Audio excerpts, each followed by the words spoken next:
I just was always intrigued by the idea that this twice divorced American woman from Baltimore, who was not considered a conventional beauty, and who grew up poor, who on the outside didn't seem like anything extraordinary.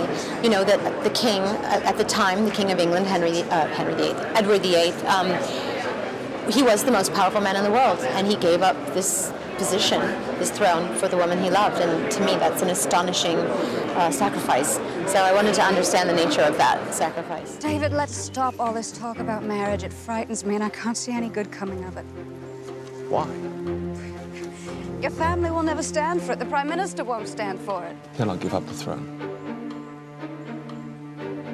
And I will be the most despised woman in the world. Why do you belittle yourself?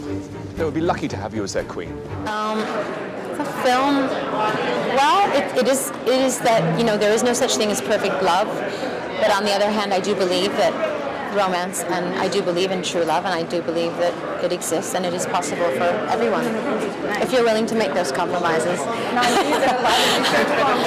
Well, I've been on a few film sets in my day, and I've been married to a few directors, and I've been friends with a lot of directors, and I've picked up some tips along the way, paid attention.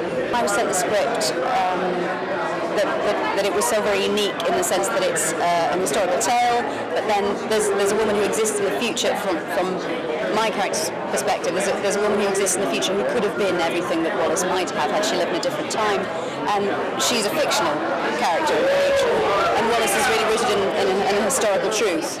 But then that it also existed in the abstract, where the two intertwined. I thought it was brave and exciting, and something that I wanted to be a part of, something I wanted to live through. She was extraordinary and so passionate, and she worked so hard, and she was so insightful and inspiring, and I have nothing but admiration and respect for her. She's wonderful.